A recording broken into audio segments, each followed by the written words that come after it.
и отдясно, аз шепота им ще пропускам. Ясно? Ясно. Това е най-острумната...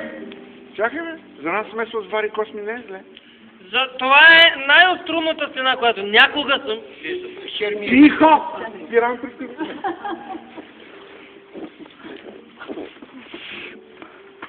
О, сена! О, черна нощ! Силът пустили земята вред, освен когато те. О, нощ, уви! О, нощ, уви! О, нощ, уви, уви! Май ти бе забравил за мене? И ти стена! И ти стена! Стена! Стена! Която раздвояваше с нея. Разкрий ни само. Дупчица една. Да мога да ти малко. Да мога да е малко лицезрея. Стена си знаеш моя плач, от моя ми откъснато, защо съм? Не ти ли топли този палач мазилката от хороса ми косъм? Носа ти виждам, о стена постой, лицето и да чуя непорочно. А зе се мой, аз мисля, че е той. Какво ще мислиш, като аз съм точно? О, целуни ме мое, свръхжелан. Не мога! Се целувам хоросана! На гроба Нинов ще те чакам аз. Аз там ще съм преди да мине час.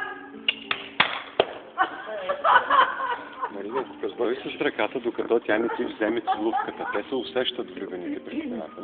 На гроба Нинов, те. На гроба Нинов ще те чакам аз. Аз там ще съм преди да мине час. Айде сега, взимай ти я мен. Разбрали ме проектно, Наталия ще си вземат целувката и си я сложа на сърцето. Добре, да. Айде, тъгай. Така. Стената свърши вече с твоята роля. Напуска като за прошка.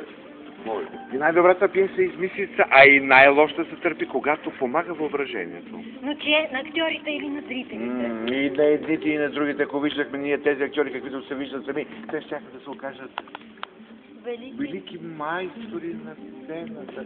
Но ето два звера пристигат. О, нежни дами изкадри от къде, няма да ви изплаши моя ред. Това съм аз. Това физиономия, кръвнишка. Това съм аз, а не лъв. Аз само се представям за такъв. И честна дума, ако бих бил лъв, за кожата си бих треперил пръв. Браво. Доста добър и добродушен звяр. Учтив и добродушен звяр. Мирът, който пръскам светлина, представя тук двурогата луна. Дано тази луна залезе по-скоро. Искам само да кажа, че това фенер е луна. Тихо, стизва пристига.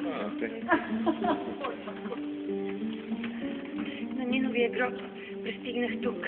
Белия перан и чувам звук.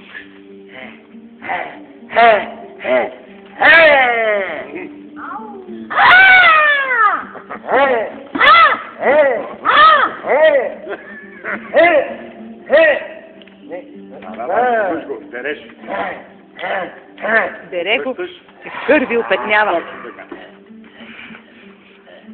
Да, браво на лъва, страхотен древ. Браво на Тизба, прекрасен бяг. Браво на луната, отличен лъч. Тя наистина светеше изящно. Браво. О, луна, към мене слънчев лъч прати.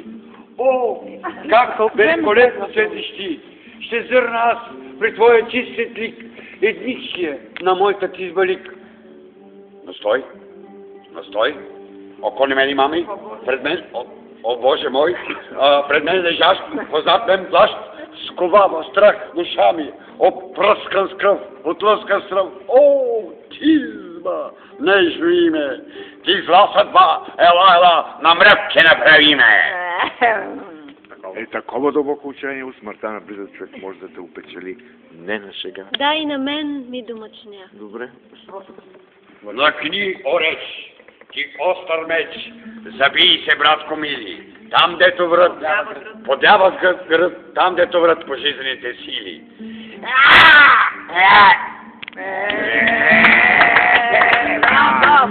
Луна, стъмни небето, в обседен миг млъкни език, умирам след което. Само не разбрах защо луната излезе преди да се върне ти идва и да открие любимия. Тя ще го открие при завестна светлина. Ето я! Ето я! С нейните мъки ще свършат и нашите. Миналият път ще кажа добре. Дневна светлина. Започна си нашата. Започна, да. Айде. Любов, ти спиш? А, цар мой, виж, на смърт това е знака. Продумай. Ням. Пробвал се сам. Студена през очак. Къде е то твой вишнев нос, сиящ сред простора? Къде у нас е цвят на праз зеленина на взора? То наш е наш. И може баш той роля да играе. А!